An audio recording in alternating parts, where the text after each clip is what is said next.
Harry Potter, c'est à l'origine une série de 7 livres écrits entre 1997 et 2007 par J.K. Rowling. Ils ont ensuite été adaptés en film entre 2001 et 2011. Je pense que j'ai pas besoin de résumer l'histoire, tout le monde la connaît, mais on suit les aventures du jeune sorcier Harry Potter qui se rend à Poudlard, l'école de sorcellerie, où il rencontre ses amis Ron et Hermione. On suit leurs aventures pendant toutes leurs années à Poudlard, pendant qu'ils essayent d'échapper à la menace de Lord Voldemort. Harry Potter, c'est un élément très important de la culture britannique, parce que l'histoire se passe au Royaume-Uni, principalement à Londres, mais également en Écosse. C'est pour ça que dans cette vidéo, je vous emmène sur les traces d'Harry Potter en Écosse.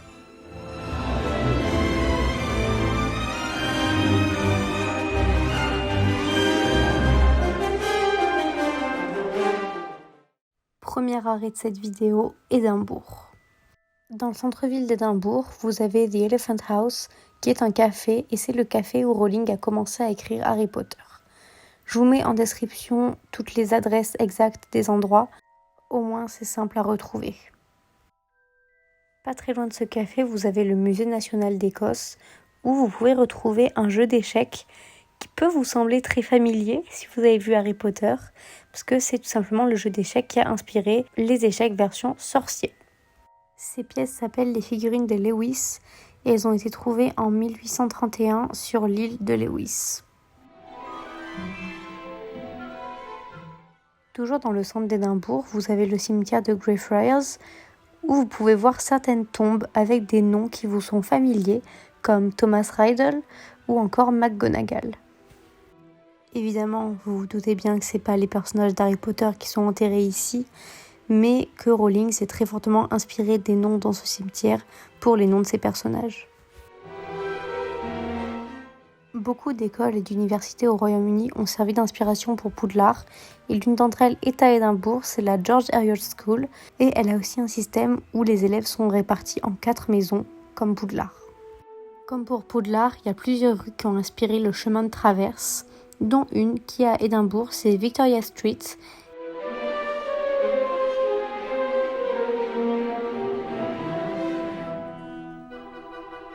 Et vous avez évidemment une boutique Harry Potter dans cette rue.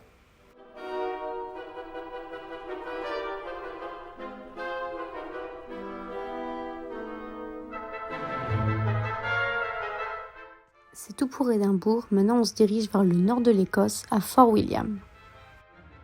De là, vous pouvez embarquer à bord du Jacobite, c'est un train à vapeur qui suit le trajet du Poudlard Express dans les films. On passe notamment sur le viaduc de Glenfinnan que l'on voit dans les films Harry Potter. C'est logique, c'est une vidéo sur Harry Potter.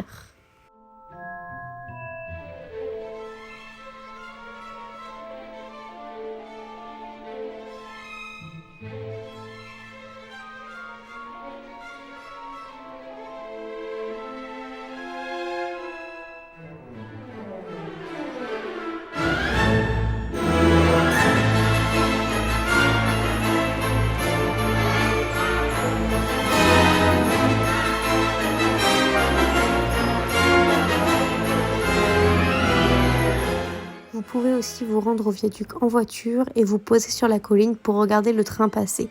Pour les horaires, parce qu'il passe donc 2 fois par jour à ce viaduc, vous pouvez directement aller voir sur le site du train. Je vous le mets dans la description avec tout le reste.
Et juste en face du viaduc de Glenfinnan, vous avez le Loch Shiel où se trouve Poudlard dans les films. Bon, comme on est des moldus, on ne peut pas le voir, ou c'est peut-être juste que ça a été rajouté en effets spéciaux au montage, mais je préfère dire qu'on est des moldus.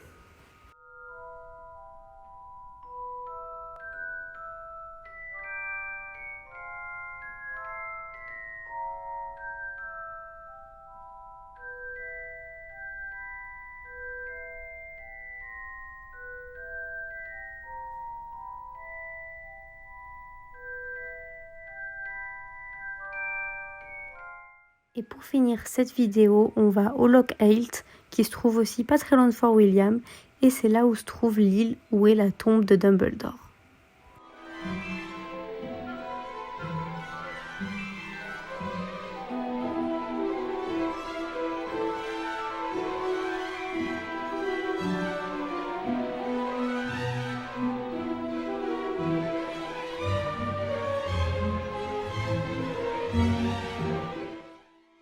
Et voilà, c'est la fin de cette vidéo sur les traces d'Harry Potter en Écosse. J'espère que ça vous a plu. Il y aura une vidéo dans le même style, mais sur Harry Potter à Londres, qui sortira dans les prochaines semaines. Je sais pas, je connais pas mon planning, mais en tout cas, j'espère que ça vous a plu. Et je vous dis à la semaine prochaine pour la vidéo sur le monstre du Loch Ness. Bisous!